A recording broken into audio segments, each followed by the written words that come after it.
l'état actuel d'Israël, confirmation prophétique ou stratégie géopolitique.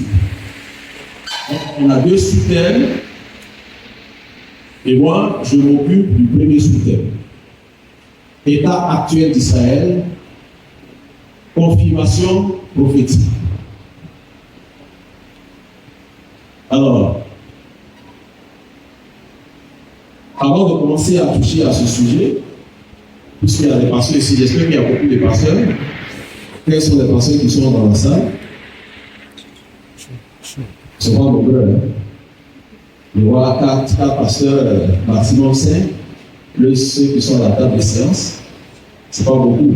Hein, pour une communication dans la commune de Brècheville, depuis commencer jusqu'ici. Une des choses que j'aimerais dire dans l'introduction, c'est qu'au sujet d'Israël, il y a beaucoup d'amalgames. Les amalgames souvent partent du fait que l'Église elle-même, et généralement c'est les pasteurs qui ont ce souci, qui ont ce problème, cette difficulté, de prôner ce qu'on appelle la théorie du remplacement. C'est quoi la théorie du remplacement?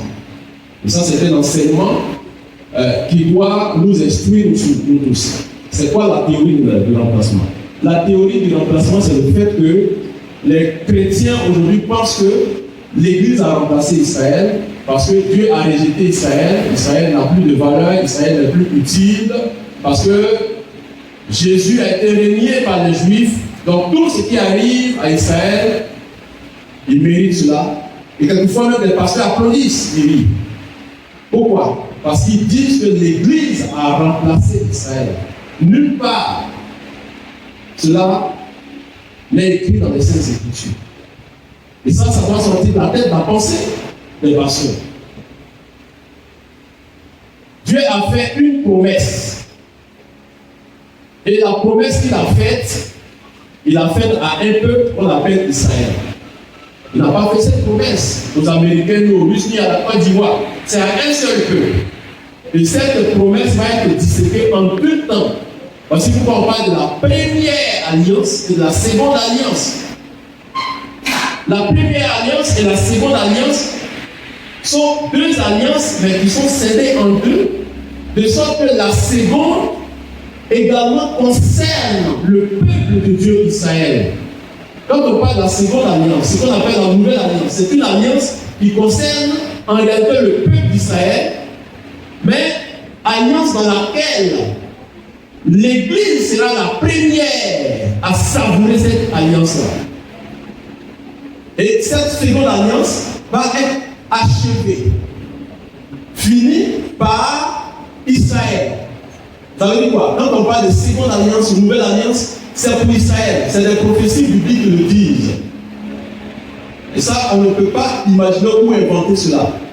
Dieu a fait des prophéties, il a donné des prophéties, les prophètes sont annoncés. La première alliance, Israël était au centre, parce que Israël devait être le peuple missionnaire. Mais il y a eu des soucis parce que Israël a désobéi, et nous allons voir cela tout à l'heure quand on va entamer directement notre sujet.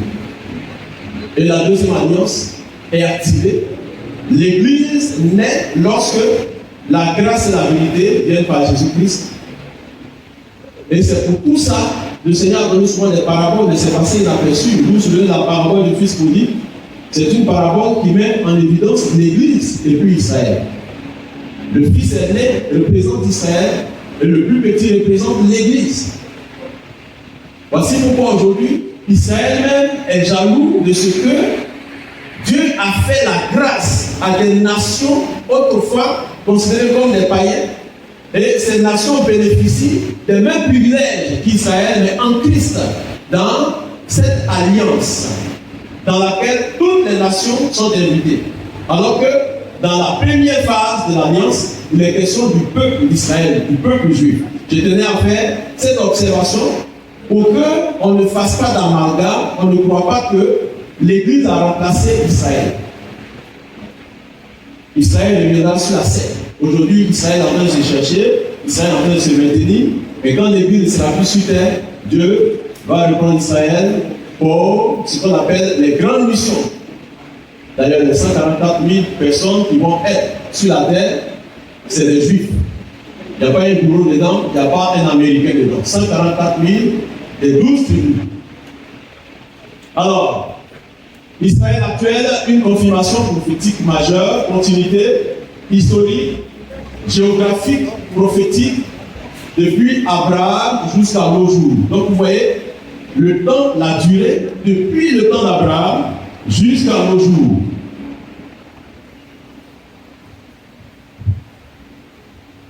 L'introduction générale, voici un texte important que nous devons lire, c'est un verset biblique, Ésaïe 46, 10.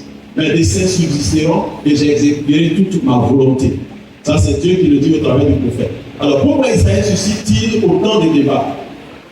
J'ai présenté ce PowerPoint de sorte que vous-même, en le lisant, vous puissiez suivre. Je le fais ainsi pour que chacun puisse lire. Il y a 4 points. Israël, ici, est à la fois un sujet historique, un sujet géopolitique, religieux et prophétique. Depuis 48, le retour de l'État d'Israël provoque beaucoup de choses, des attitudes, des sentiments. Alors, la question qui demeure, comment un peuple qui a été dispersé pendant près de 2000 ans a-t-il pu revenir sur la même terre, pas une autre terre? Le peuple a été dispersé pendant près de 2000 ans et il revient sur la même terre, restaurer sa langue, reconstruire ses villes et redevenir une nation. Comment cela peut-il se faire? J'ouvre une petite parenthèse pour dire que, contrairement à ce peuple-là, nous connaissons des peuples qui ont disparu. Des peuples qui, lorsqu'ils sont dans un autre pays, perdent leurs racines. Je prends le cas de nous, les Africains, les Ivoiriens, lorsqu'on va en Europe, 10 ans, 20 ans après, on oublie nos villages. À plus forte raison, quand on fait 50 ans, on ne retrouve plus ces personnes. Mais ce peuple-là, 2000 ans après, ils ont une phrase célèbre. L'année prochaine, à Jérusalem. Et les Juifs le disent, même quand ils ne sont pas nés en Israël. Parce qu'ils ont une aspiration à retourner sur leur terre. La terre que Adonai a promise à leur père. Alors l'objectif de cette présentation, c'est de démontrer effectivement, parce que nous allons démontrer cela, la continuité historique d'Israël, la continuité géographique d'Israël, la continuité prophétique d'Israël, l'existence actuelle des lieux bibliques, le lien entre Israël moderne et Israël biblique, parce qu'il y a un lien. Et le retour annoncé par les prophètes, la permanence d'Israël malgré les guerres, les exils et les persécutions. La question essentielle qui se pose à cette étape de la présentation, est-ce que réellement, honnêtement, on peut séparer Israël biblique de l'Israël actuel? Donc, voici ce que nous allons montrer. Malgré les siècles, les exils, les invasions, les guerres, les critiques, malgré les fautes humaines que Israël lui-même connaît, ce peuple demeure historiquement et prophétiquement lié à cette terre. Depuis Abraham, une référence biblique, Genèse 12, 1 à 3, Dieu va appeler Abraham, d'où enchanté, pour lui demander de sortir de ce territoire. Parce que c'était dans une famille païenne, sorcière, féticheuse. Quand on parle d'où Chaldéens, les Chaldéens, c'était des experts en magie et en toutes les pratiques occultes. Vers une terre précise, nous allons voir cette terre. Sors de ta partie qui va vers cette terre. Avec une promesse, effectivement, qui va durer dans le temps.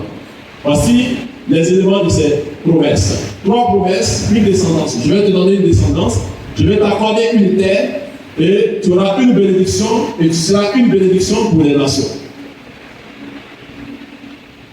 Regardez ce qui se présente. Ça aussi, c'est un point sur lequel souvent les pasteurs ne pensent pas. Quand on parle de la terre promise, c'est laquelle? Regardez sur la carte. Depuis Genèse 15, 12, 18 à 21. Dieu va promettre un territoire à Abraham, Isaac, Jacob et leurs descendants. Quel est ce territoire-là? Regardez sur la carte. Vous voyez la partie totalement jaune, on a mis environ 500 000 km². Le territoire que Adonai Dieu a promis à Israël fait en réalité 500 000 km, entre 450 et 500 000 km². Or, aujourd'hui, le peuple d'Israël se situe sur 22 000 km². Ça veut dire qu'il y a un problème. Et ça, c'est un fait majeur qui va bouleverser le monde. Parce que les Juifs vont récupérer. Vous voyez, déjà, cette portion, le territoire sur lequel actuellement, le territoire sur lequel actuellement le peuple est, voilà, c'est sur cette partie-là. Ici, à partir d'ici, jusque-là. C'est cette pente-là. Alors que tout ceci appartient à Israël. Mais ça, les Nations Unies, en réalité, ceux qui sont des chercheurs, des historiens le savent. Mais le commun de mortel ne le sait pas. Voici pourquoi. Même ce petit territoire que Israël revendique, on dit que ce n'est pas pour lui. Alors que ce que Dieu a promis à Abraham, le voici. Contrairement aux 22 000 km² qui ont été des répartitions des Nations Unies, parce que ça a évolué depuis le mandat britannique jusqu'à aujourd'hui. Mais comment le peuple pourra-t-il récupérer? Où est la limite? Je veux qu'on puisse vérifier cela. On va lire dans la Bible.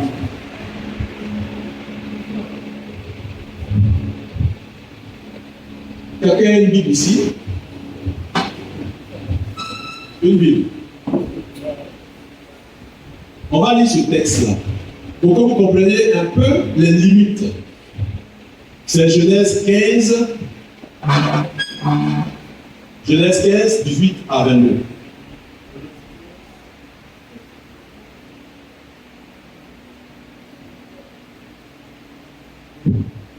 D'accord. Voilà, Genèse 15, 18 à 22. Écoutez bien. Toi, tu iras en paix vers tes pères, tu seras enterré après une heureuse vieillesse. À la 4e génération, nous reviendrons ici, car l'iniquité des Amoréens n'est pas encore à son comble. Verset 17. Quand le soleil fut couché, il y eut une obscurité profonde. Je ne pense pas que ce soit ça. Genèse. Oui. 18. Non, c'est le début même du texte là. Où Dieu faisait la promesse. Genèse 15. 18. Ah, ok. 18. En ce jour-là, l'Éternel fit alliance avec Abraham. Voilà. Et dit: je donne ce pays à ta postérité depuis le fleuve d'Égypte jusqu'au grand fleuve. Regardez, on va voir. Le fleuve d'Égypte, c'est où? Où est où le trait passe là? C'est là se trouve le fleuve d'Égypte. Dieu dit, le territoire que je te donne là, pour Abraham et à ta postérité, ça va commencer ici. Et puis ça va jusqu'où? Jusqu'au fleuve Euphrate. Au grand fleuve, voici le fleuve de l'Euphrate. Ça, c'est les limites sud, la limite nord. Mais regardez au sud, là, ici, là, il y a un souci. Est-ce que Israël, sur la carte mondiale, Israël arrive ici? Non. Est-ce que Dieu est en train de s'amuser quand il parlait à Abraham? On continue. Verset 19. Le pays des Kéniens, oui, des Kénisiens, tout cela on va le voir tout à l'heure. Quelles sont les représentations? À quoi est-ce qu'ils ressemblent aujourd'hui? Les Kéniens, les Kénisiens, ici? les Cadmoniens, les Étiens, les Phérésiens, les Réphaïm, les Amoréens, oui, les Cananéens, les Girgasiens et les Jébusiens. Ça, c'est le pays de ceux-là. Et c'est ce territoire que Dieu a décidé de donner à Abraham. En termes ivoiriens, on pourrait dire que Dieu cherche par là. Un territoire où se trouvent des gens. Dieu dit, moi, je vais vous positionner là-bas. Vous comprenez?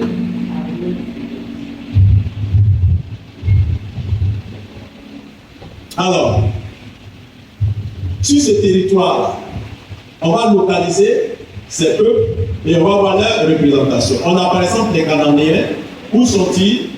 Quand on parle des Cananéens, aujourd'hui, c'est Israël en réalité, Gaza et la côte méditerranéenne. Quand on regarde la carte d'Israël, le côté où se trouve la mer, c'est là-bas se situé les Cananéens. Et ils sont encore là, dans Gaza.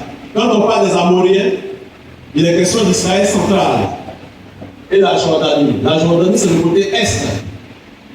On parle de Jordanie. Le territoire d'Israël, il y a Jordanie dedans. En général, on dit que Jordanie, c'est pour les Palestiniens. Ça sort d'où? Quand Dieu faisait la promesse là, est-ce qu'il y avait les Palestiniens? Nous sommes dans l'histoire. On a les Hétiens, qui sont les Hittites, qui sont situés au sud de la Turquie et au nord de la Syrie, au niveau de la carte. Au sud de la Turquie, c'est quelque part ici. Vous voyez cette partie-là, ça c'est le Liban qui est là. Et la Syrie commence ici.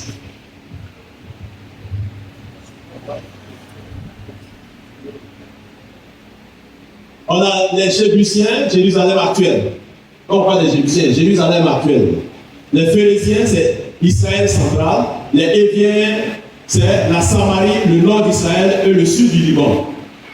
On a les Girgasiens, c'est dans la vallée du Jourdain et le plateau de Golan. Tout ça, c'est des espaces qui concernent le territoire que Dieu a promis à Abraham et à sa descendance. Les Kéniens, le Negev et le Sinaï, c'est au sud, le Negev. C'est là-bas que se trouvaient les Kéniens, les Réphaïm, le plateau du Golan au nord et la Jordanie, une grande partie de la Jordanie. On a les peuples à l'est du Jourdain qui sont ceux qui sont sur la Jordanie actuelle.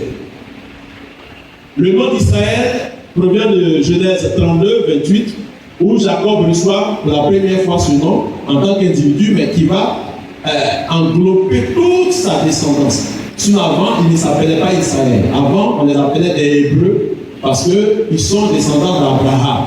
Parce que Jacob lui-même, c'est un Hébreu. Avant d'être Israélite ou d'être Israël. Donc, les Israélites, c'est tous ceux qui descendent de Jacob. Tous ceux qui sont dans le peuple juif, mais qui sont descendus depuis Jacob. Mais avant Jacob, on les appelait les Hébreux.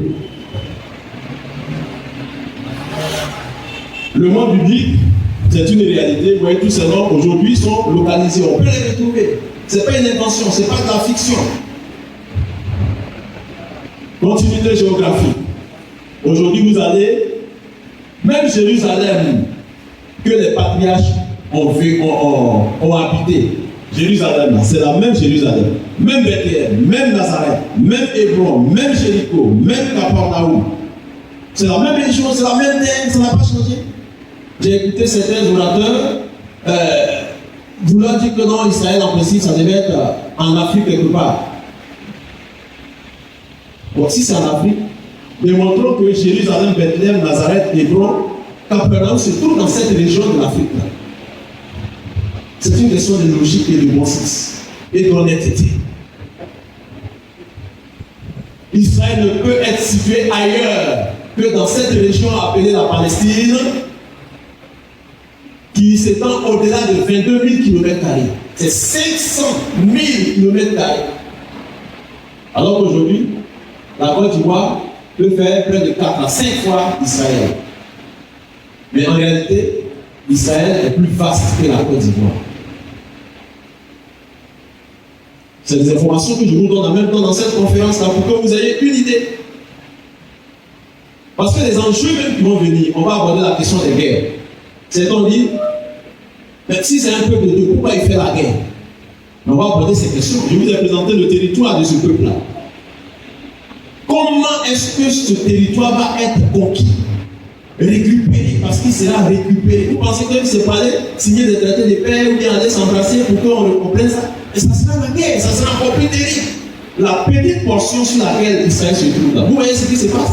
Dans des espaces qu'Israël ne veut même pas se laisser faire. À plus forte raison, c'est de grandes portions, parce qu'aujourd'hui, Israël occupe environ 5 à 7% du territoire que Adonai a promis. 5 à 7% sur les 100% des territoires. Alors que les prophéties disent qu'il y aura un retour, un rassemblement. Le retour là, c'est le retour des bêtés, non? C'est le retour de ceux qui descendent d'Israël. Mais ils viennent d'où? Quand ils vont venir, est-ce que vous pensez que les 22 000 km² pourront les contenir? Voici pourquoi ils vont récupérer tous les espaces pour que les frères puissent revenir. C'est une réalité prophétique.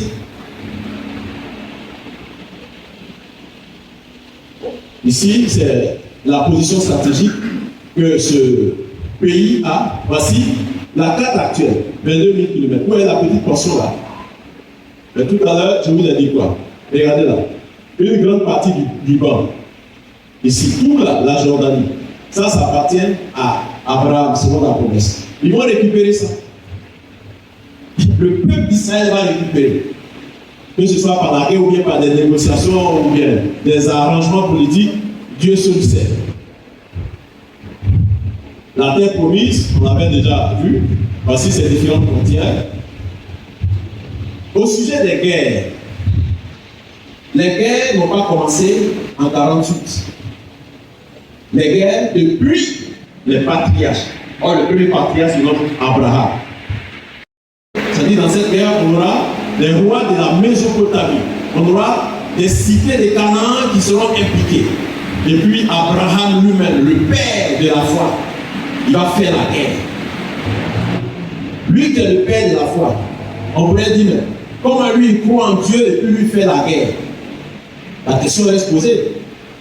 Cette question reste posée parce qu'aujourd'hui on dit, comment Netanyahou, lui, les Israélites, c'est-à-dire qu'il descend d'Israël, c'est un homme de paix et puis fait la guerre. Son ancêtre Abraham a fait la guerre. Et après Abraham, tous ceux qui ont suivi, ils ont fait la guerre. Que ce soit David, tous ceux ils ont fait la guerre. Vous dites quoi? Israël n'a pas changé. Il n'y a pas une prière que vous allez faire de façon spéciale pour amener Israël actuel à ne pas faire la guerre. La seule prière qu'on peut faire, recommander, Dieu a dit de bénir Israël, ça veut dire de prier pour Israël. C'est tout.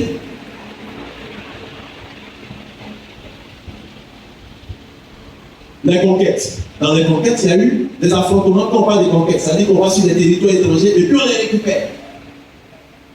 La bataille de Jéricho, comment ça s'est passé? Chacun de nous a lu sa Bible, on l'utilise pour faire des programmes de veillée. On peut mettre des actions prophétiques avec ça. Le tour de Jéricho, cette fois, est-ce qu'on ne prêche pas là-dessus? C'était la guerre à Haï, c'était la guerre, sans compter les affrontements des différentes coalitions cananéennes. Et cette carte, ici, sur ce territoire, démontre effectivement que, même dans les conquêtes, on parle de guerre, pour que les tribus puissent s'installer et s'asseoir de façon progressive. Voilà. Et jusqu'à ce que les prophéties concernant la destruction de Jérusalem puissent s'accomplir, Jérusalem va être détruite, le temple va être brûlé, et puis il y aura l'exil babylonien, parce qu'il y a eu une déportation, il y a eu un exil. Mais les prophètes, malgré tout ça, ont annoncé un retour, une restauration, un rassemblement. Mais ils sont allés encore plus loin en annonçant ce que j'appelle les 4 R prophétiques, qui sont une commande, un projet, un programme pour Israël. Les 4 R prophétiques sont le rassemblement, la réunification, le rétablissement et la restauration. Voici les 4 R prophétiques qui n'appartiennent à aucun peuple sur la terre. Parce qu'Israël sera rassemblé, Israël sera réuni, Israël sera rétabli, Israël sera restauré. Et la restauration, c'est la dernière phase de l'accomplissement prophétique dans cette alliance que Dieu a contractée avec Israël. C'est lorsqu'Israël sera restauré que l'humanité va entrer dans le millénium. Mais la restauration n'est pas encore arrivée. Tant qu'Israël n'est pas restauré. Et à ce sujet, j'ouvre une parenthèse eschatologique pour dire que la restauration d'Israël va provenir du fait que la nation d'Israël, le peuple d'Israël, va reconnaître dans un temps de repentance, dans un temps de deuil. Et c'est ça qui m'a inspiré à écrire le livre Les funérailles de Jésus, que beaucoup ne savent pas. Une fois j'en parlais, et puis il y a un jeune pasteur qui a dit, il n'y aura pas de funérailles de Jésus, Jésus est mort, il est ressuscité. Il dit, mais toi tu es un bêté, parce que ça ne te concerne même pas. Les funérailles de Jésus, là, ça ne concerne pas les bêtés, ça ne concerne aucune autre nation.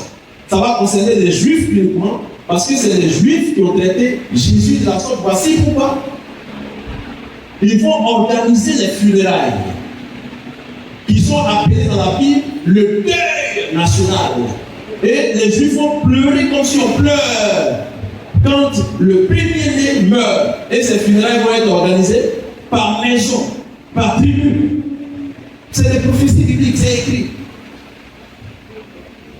C'est lorsque les Juifs vont pleurer de la sorte que Jésus va descendre du ciel pour les délivrer. Le retour de Jésus, ça aussi c'est une parenthèse que j'ouvre, le retour de Jésus, ce n'est pas pour l'Église.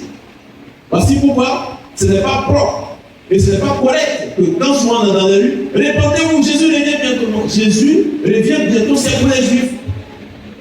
Ça aussi, ça fait sourire certains, mais c'est ce qui est spirituel. L'Église est concernée par l'enlèvement. L'Église sera enlevée. Mais quand Jésus va revenir, la Bible dit que tout œil va le voir. À l'enlèvement, tout œil ne va pas le voir. C'est l'Église, l'ensemble de tous les païens qui sont dans l'alliance de Dieu avec les nations en Christ. C'est ceux-là qui vont être enlevés. Donc, quand il y aura les pleurs dans ce deuil où les prophètes disent que la maison de David va s'organiser pour pleurer. La maison de Nathan, David représente la royauté. La maison de Nathan, qui représente les prophètes. La maison de Lévi, qui représente les sacrificateurs. La maison de Chiméi, les 4 corporations, les 4 structures sociales vont s'organiser. Le texte biblique nous dit, les femmes à part, les hommes à part, ils vont se mettre à pleurer. Si nous sommes africains, on sait comment est-ce que les funérailles s'organisent. On sait ce que c'est qu'un deuil. Le deuil, c'est un aspect des funérailles. Parce que dans les funérailles, il y a l'aspect festif, mais il y a l'aspect de méditation, de réflexion, de contrition. Parce que si vous passez aujourd'hui Netanyahou en train de comparer Jésus avec quelqu'un, ne riez pas, ne dites pas, vous-même, vous êtes en train de supporter Netanyahou alors qu'il ne reconnaît même pas Jésus. Mais c'est de bonne guerre. Parce que s'il reconnaissait Jésus, nous, là, on n'allait pas être sauvés. C'est parce qu'ils ont rejeté Jésus que nous, en tant que païens, on a accès au salut. C'est écrit. Et Dieu a occasionné cela pour susciter le jalousie. Romains 10, on parle. La prophétie du retour des Juifs, le retour des exilés, le rassemblement mondial, la restauration nationale, le repeuplement du pays. On parle ici de repeuplement parce que ce territoire a été vidé. Les Juifs ont trop souffert. Ils ont trop souffert. 6 millions de morts dans la Shoah. Ça, c'est les chiffres officiels. Mais en dehors de cela, il y a eu encore des quantités de morts, des massacres. Le peuple d'Israël, apparemment, qui a été non seulement déporté, exilé, mais avec une tendance d'extermination.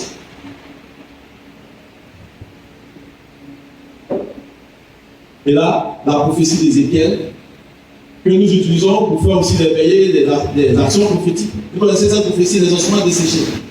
C'est pas pour moi. Le prophète a parlé à cause du peuple d'Israël. Regarde les ossements qui sont séparés les uns des autres. Un grand nombre. Est-ce que tu crois que ceux-là, ils peuvent revivre? Le prophète Ézéchiel dit ça là, moi, je ne maîtrise pas ça. Parle sur eux. C'est l'annonce prophétique de la résurrection de ce peuple et du retour de ce peuple. Quand je parle de la résurrection, cette résurrection peut être physique comme spirituelle. Parce que ça serait un retour massif. Ils ont déjà commencé depuis 1948 à rentrer progressivement. Il n'y a pas longtemps récemment, on a annoncé l'immigration d'un groupe de Juifs qui sont en train de venir chez eux. Quand on les regarde, ils ressemblent un peu à des Asiatiques. Mais ils ont été reconnus par l'État juif actuel. Mais quand on parle ici de résurrection,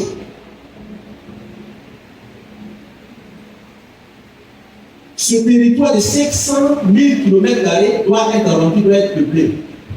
Or, ce qu'on peut, qu'on appelle chiffrer en termes de statistiques, ne peuvent pas remplir. Mais d'où viendront les autres?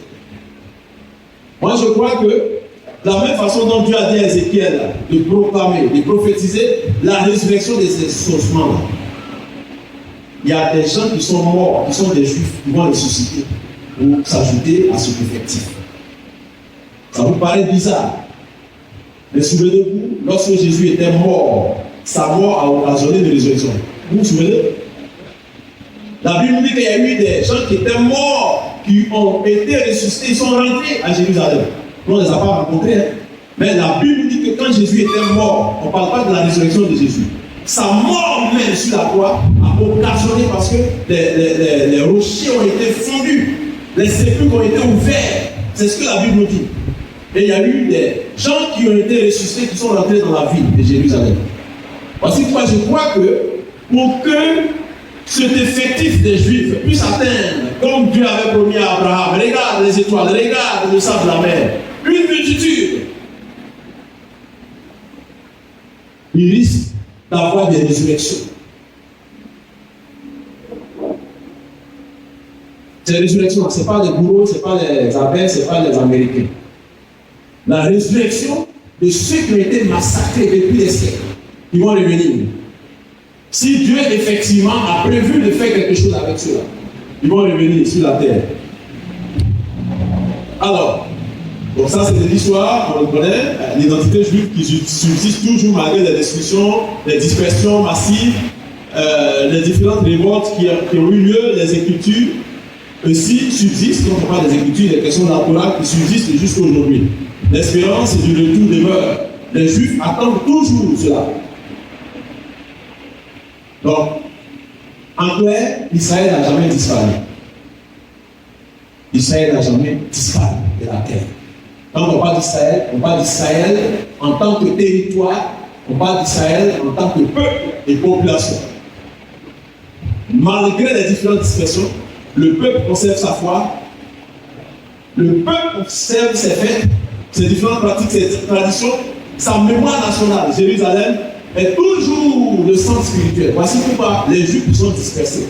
Même qui ne sont pas nés sur la terre d'Israël et qui sont ailleurs, qui ont grandi, savent dire l'année prochaine à Jérusalem. Mais nous, quand on rentre aux États-Unis, là, en fait, 10 ans, on oublie. D'ailleurs. Mais si on a fait 30 ans là, c'est gâté. Là, c'est gâté. Sans compter nos enfants qui naissent de nous quand on est aux États-Unis. Mais eux, ils ont cette aspiration. Mais si ce n'est pas Dieu qui fait ça, vous pensez que c'est quoi? Donc il y a une continuité historique de façon exceptionnelle. Le retour moderne, depuis le 19e siècle jusqu'au 20e siècle, il y a eu des villages qui ont été reconstruits, ce qu'on appelle les kibbutzim et autres. Il y a les terres qui sont devenues des terres cultivables, un pays où il y avait des territoires, des terres très arides. La renaissance des Hébreux, vous voyez ici, sur la troisième image ici, renaissance de la langue, les terres qui sont cultivables. Aujourd'hui, dans le monde, sur le plan agricole, la Côte d'Ivoire ne peut pas tenir en matière d'agriculture, la France ne peut pas tenir à côté d'Israël, malgré ces tracasseries, ces guerres. Vous voyez? Immigration massive, et c'est des choses qui vont continuer.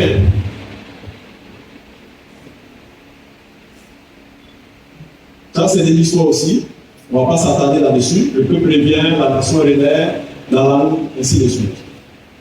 Le désert est fleuri. Les guerres modernes. Maintenant, on parle des guerres modernes. On dit que c'est des guerres historiques. Quand on parle de guerre moderne, c'est depuis son accession à l'indépendance, 48, le 14 mai 1948, ce qu'on appelait la guerre d'indépendance. Israël a fait ça. Guerre d'indépendance. Le même jour où le drapeau flotte dans le ciel, ce peuple est attaqué. On dit non, vous ne devez pas avoir votre indépendance. Mais malgré ça, on suit de la Chine. Comment est-ce que la nouvelle armée, c'est-à-dire que le petit groupe qui est en train de se former là, ça, comment cette armée peut-être inexpérimentée sur le plan technique a repoussé jusqu'à 5 nations arabes qui avaient envahi ce pays. On a la guerre des 6 jours, la guerre du Kippour ou Yom Kippour, le Intifada, jusqu'au conflit à Gaza. Actuellement, il y a des conflits. Beaucoup de conflits. Donc, Israël continue d'exister dans un environnement conflictuel. Et ça, c'est pas notre affaire, c'est pas notre problème. Tout ce qu'un enfant de Dieu peut faire, puisque le salut vient des Juifs, on bénit Israël. Donc la réalité importante ici, le fait qu'Israël soit engagé dans les conflits, retenez cela, ça n'efface pas son histoire. C'est pas parce qu'aujourd'hui Israël est en guerre ou bien Israël riposte. En général, depuis un certain temps, c'est des ripostes. C'est des réponses à des provocations ou à des menaces. C'est ce qu'on appelle des ripostes. Israël est un peuple qui appartient à Dieu, à qui Dieu a dit ne cherche jamais par là, ne provoque jamais personne. Dieu a dit ça à Israël. Mais le jour où quelqu'un te provoque, c'est écrit dans la Torah, hein? Donc épargne-moi cette histoire du Nouveau Testament, si tu donnes ta joue, laissez ça. Les Juifs, ils ne sont pas avec Jésus, puisqu'ils n'ont pas reconnu. C'est vous qui avez reconnu Jésus, donc Jésus est votre Seigneur. Les Juifs ne calculent pas Jésus. Et c'est des bonnes guerres, je vous l'ai dit. Ils sont dans la Torah. Et dans la Torah, il est écrit ne provoquez personne, aucune nation. Mais si quelqu'un vous provoque, que vous ne ripostez pas, moi-même je vais organiser les circonstances pour que vous soyez sanctionnés. Entre riposter et puis être sanctionné par Dieu, on choisit pas. Il faut riposter. Donc, quand Israël est en guerre ou bien riposte, c'est lui écart à tout ça.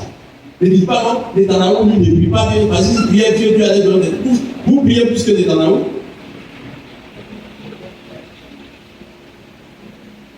Est-ce que vous pensez que les pasteurs même prient plus que Netanyahou? Ou bien ils ont plus de foi que Netanyahou? Parce qu'on le voit tout le temps à la télévision et la voix. Vous pensez que ce monsieur ne prie pas? Entrez un peu dans sa vie privée, vous allez voir. Parce qu'il ne prie pas au nom de Jésus. Il prie au nom de Hachem. Ce n'est pas parce que Israël est engagé dans ces conflits que ça annule son existence. Et cela ne supprime pas la continuité biblique et ne change pas la réalité géographique. C'est un peuple qui peut être contesté politiquement. Ça, chacun est libre. Politiquement, on peut le critiquer. Mais sur le plan historique, Israël est réel. Même si politiquement, vous ne voulez pas adopter sa politique. Si aujourd'hui, Israël est soutenu par les États-Unis, ce n'est pas votre problème. Il faut distinguer le peuple juif, l'État moderne d'Israël, les gouvernements successifs, même au niveau du gouvernement. J'ai entendu souvent qu'on dit Netanyahou n'est pas un juif. Parce qu'on va présenter les juifs à Askenaz. On dit que ce n'est pas un juif. On va retrouver cette classe quelque part en Russie ou bien parce que, effectivement, ses parents n'avaient pas un nom juif. Donc vous savez pourquoi ses parents n'avaient pas un nom juif? Ses arrière-parents, bien sûr.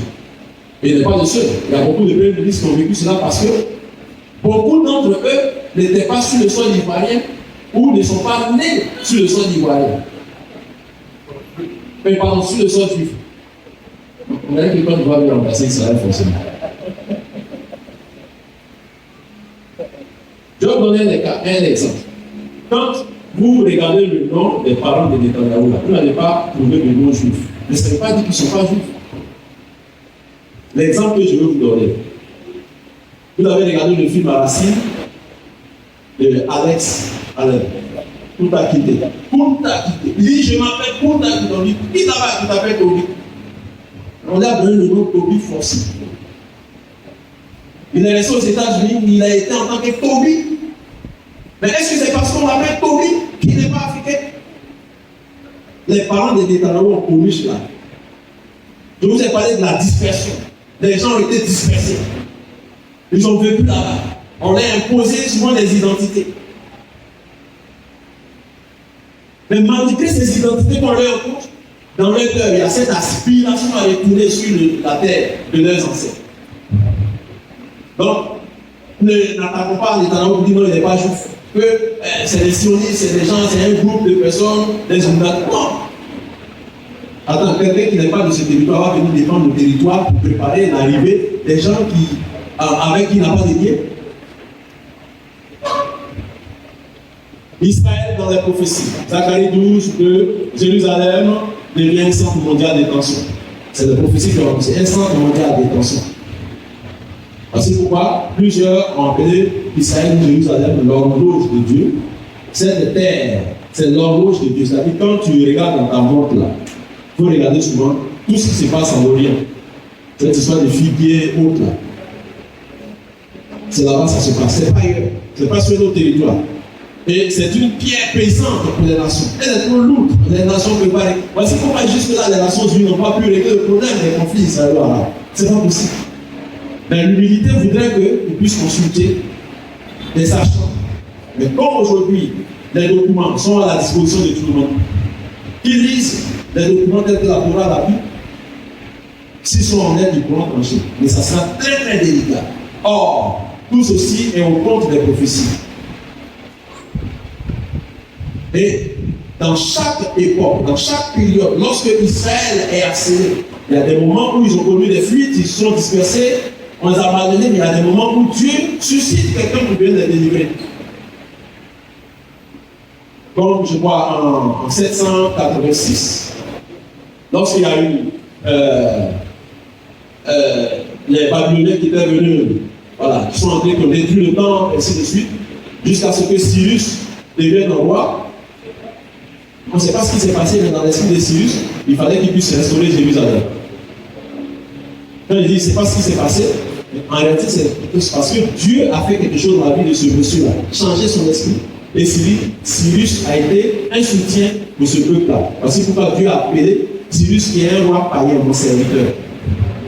Et aujourd'hui, les États-Unis sont vus comme serviteurs de Dieu envers Israël.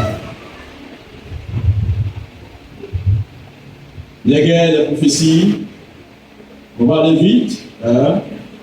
Pour ceux qui prennent note, vous pouvez noter. Voilà. Parce qu'il faut qu'on échange. Voilà, le rassemblement d'Israël, je vous ai parlé de la prophétie depuis le chapitre 36 d'Ézéchiel, au chapitre 37. Le retour des exilés, des dispersés, la restauration nationale, le repeuplement d'Israël, la restauration future, qui est une restauration qui est très profonde. Quand on parle de restauration, c'est une restauration même spirituelle et de toute la vie d'Israël. Rien ne sera plus jamais comme avant. Aucune nation ne pourra tomber sur Israël quand Israël sera restauré. Mais aujourd'hui, Israël va se défendre. Il y a des gens qui pensent que non, comme Israël dit qu'il appartient à Dieu, il faut que des gens descendent pour venir. Mais vous savez ce qui se passe en Israël dans la guerre de Yom Kippur, bien la guerre d'indépendance. Vous savez ce qui s'est passé? Il y a des soldats arabes, des généraux aujourd'hui qui rendent des témoignages dans des vidéos. Eux, ils ont vu ce qui s'est passé parce qu'ils étaient des conducteurs, des pilotes de chars. Donc, quand on parle d'ange là, qui agit là, ne voyez pas simplement un être qui vient dans des ailes et puis il vient. Qui a encore dit, ouais, c'est lui qui veut voir ange intervenir. Non, Israël n'a pas de confiance en Dieu. S'il avait confiance, il n'avait pas compté sur le dôme de fer, la protection. Ça, c'est technique, c'est scientifique. Mais c'est Dieu qui lui a donné l'intelligence pour créer ça. Ça fait partie des bénédictions. Si vous observez, le jour où vous observez, vous êtes correct, moi je vais vous élever, vous serez plus que toutes les nations. Et c'est l'un des pays rares qui a ce système de défense. Vous pensez que si Dieu ne l'a pas donné l'intelligence, vous pouvez faire ça? Les ingénieurs agronomes qui viennent depuis, c'est eux qui. Il y a un ingénieur agronome dans les années 80 qui était sympa, un juif. C'est lui qui a créé, comment on appelle la sémence, c'est-à-dire la production de bananiers avec les pépins. Mais quand il est rentré, ça a été récupéré par un chercheur ici. Il a mis son nom dessus. Encore du ici. On prend pépins. Or, les cultures de bananiers là, les cultures de bananiers là, on coupe les rejets et puis on met dans la terre. Mais lui, il est venu enlever les pépins. Il a fait cette expérimentation là sur la route des kilomètres 17. Il est rentré. C'est un jeu pour lui là. Et puis il est parti. Il y a quelqu'un qui a récupéré et puis on dit que.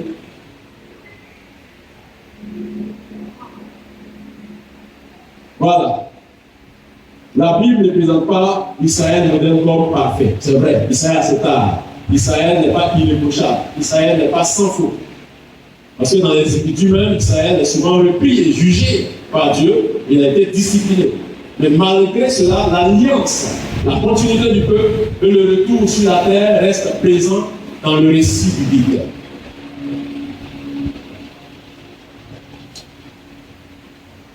La question centrale qui reste.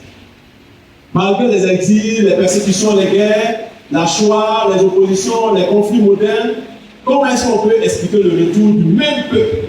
C'est le même peuple, ce n'est pas un autre peuple. Sur la même terre, avec la même identité et les mêmes lieux bibliques. La question des lieux, là, c'est une question cruciale. Là. Parce que si les noms avaient changé, là, c'était mort pour Israël. Heureusement que c'est les mêmes noms.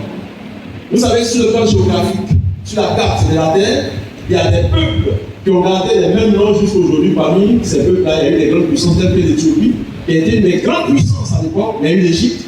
Dans la Bible, quand vous lisez l'Égypte, ça n'a pas changé. L'Égypte n'a pas un nouveau nom. À part que, après Abraham, on a appelé Misraïm.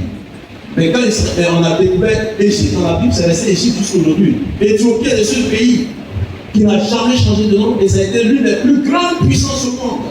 Et jusque-là, même l'Éthiopie, c'est un pays qui est respecté. C'est le seul pays africain qui n'a pas été colonisé, vous le savez. Et c'est le seul pays africain qui est dépositaire d'un document qui, lorsqu'il sera exposé, va créer la confusion dans l'esprit de beaucoup. C'est ce qu'on appelle le livre des notes que plusieurs interdisent. Moi, je vous encourage, lisez le livre des notes. C'est en Éthiopie.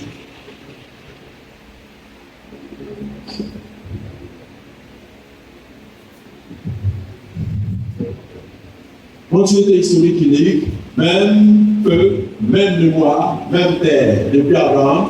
Continuité géographique, on part d'Hébron jusqu'à Sinaï. La géographie biblique correspond toujours au Proche-Orient actuel. Rien n'a changé. Continuité prophétique, dispersion, retour, restauration, tension autour de Jérusalem, rassemblement mondial. Plusieurs croyants, effectivement, considèrent que l'état actuel est un accomplissement progressif de ces prophéties-là. La paix future. Voilà. Il n'y aura pas de paix jusqu'à ce que Israël soit en paix. Vous comprenez? C'est vrai, nous sommes priés, je suis intercesseur. On prie pour la paix. Mais il n'y aura pas de paix dans le monde jusqu'à ce que le principe de paix soit accepté par ce peuple. Parce qu'on ne peut pas faire la promotion des droits de l'homme pendant qu'on refuse de faire la promotion des droits des fils de l'homme. Jésus-Christ est le prince de la paix. En conclusion, qu'est-ce qu'il faut retenir? Israël biblique existe toujours et les lieux bibliques existent encore. Le peuple juif a survécu au siècle. Israël est revenu sur sa terre ancestrale.